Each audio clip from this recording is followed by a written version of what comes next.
Bonsoir l'Afrique, bonsoir le monde, bienvenue sur l'Afrique Magazine News pour une nouvelle chronique géopolitique. Depuis plusieurs semaines, une proposition controversée suscite des réactions à travers le monde. Donald Trump, l'actuel président à la Maison-Blanche, aurait proposé un accord à l'Ukraine, une aide militaire en échange d'un accès privilégié à ses ressources en terres rares. Une initiative qui soulève des questions cruciales sur la souveraineté ukrainienne, les enjeux géopolitiques et les intérêts stratégiques des grandes puissances. Selon le Financial Times, Trump aurait déclaré que son administration envisageait de conclure un marché avec Kiev pour garantir l'accès aux minerais stratégiques. Nous allons essayer de passer un accord avec l'Ukraine. Les terres rares et d'autres biens serviront de caution à ce que nous leur donnons, aurait-il affirmé le 3 février à la Maison-Blanche. Cette proposition s'inscrivait dans une stratégie plus large, visant à renforcer les liens entre Washington et Kiev. L'Ukraine, qui possède environ 5% des réserves mondiales de terres rares, est un acteur clé dans l'approvisionnement en matériaux critiques nécessaires aux technologies de pointe et à l'industrie militaire.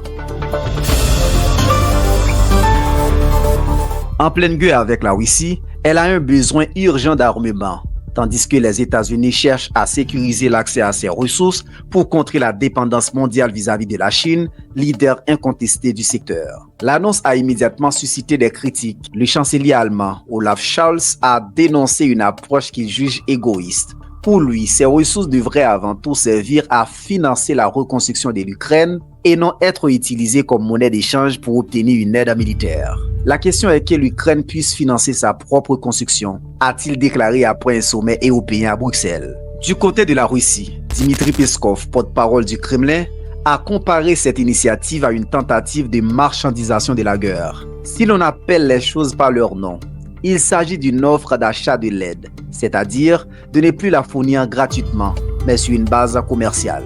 Il serait mieux évidemment de cesser de fournir cette aide et de contribuer ainsi à mettre fin au conflit, a-t-il déclaré. Pour l'Ukraine, cet accord représenterait à la fois une opportunité et un risque. D'un côté, elle pourrait obtenir une aide militaire vitale pour poursuivre sa résistance contre la Russie. De l'autre, elle mettrait en jeu sa souveraineté sur des ressources naturelles précieuses. Depuis le début de la guerre, l'Ukraine a perdu le contrôle de 2 de ses 4 principaux gisements de lithium, une ressource clé pour les batteries et les industries technologiques. Outre le lithium, le pays possède également des réserves stratégiques de titane, nickel, beryllium et graphite, autant de matériaux critiques pour l'aérospatiale, la défense et l'électronique.